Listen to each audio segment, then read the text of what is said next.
Perkenalkan, nama saya Faiz Maulana Aditya Saputra, kelas A12.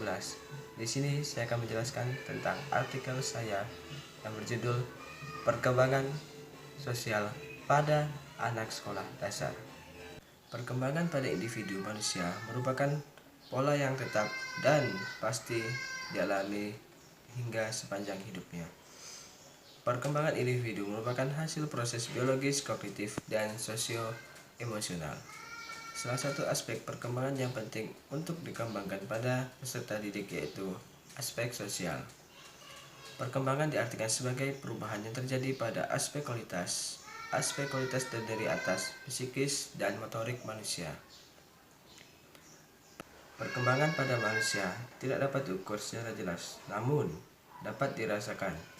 Perkembangan setiap manusia dipengaruhi oleh timbal balik dan kerjasama antara potensial hereditas dengan faktor lingkungan. Proses kerjasama tersebut juga harus memperhatikan dan menyesuaikan dengan usia dan masa perkembangan manusia. Apabila proses perkembangan tersebut terlewati dengan kurang maksimal, maka menyebabkan manusia sulit berubah dan sulit dididik kembali.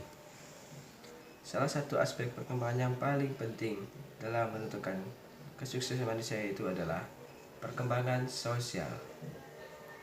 Perkembangan sosial didefinisikan sebagai proses pencapaian atas penyesuaian diri dengan adat, tradisi, moral, serta norma-norma yang berlaku di sekitar.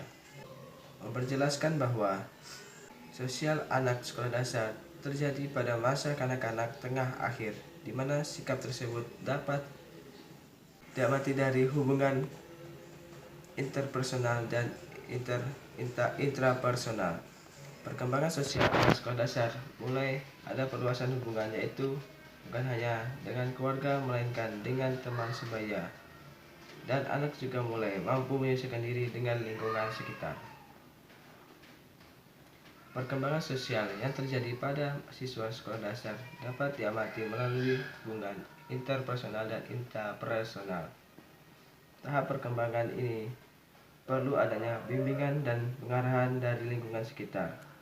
Salah satu lingkungan yang memiliki peran dalam perkembangan sosial anak yaitu di lingkungan sekolah. Di lingkungan sekolah, guru sebagai profesional memiliki tanggung jawab untuk membimbing dan mengarahkan peserta didik ke arah yang lebih baik. Guru berkewajiban sebagai fasilitator dalam menghadapi setiap perkembangan yang dilalui oleh peserta didik. Dengan demikian, guru dituntut mampu dalam mengembangkan segala aspek pendidikan, terutama dalam hal perkembangan sosial peserta didik di sekolah dasar. Perkembangan peserta didik di sekolah dasar dibagi menjadi dua kelas berdasarkan usianya, yaitu kelas rendah dan kelas tinggi. Usia peserta didik kelas rendah berada pada jenjang usia 7-9 tahun dan sedangkan yang tinggi yaitu 10 hingga 12 tahun.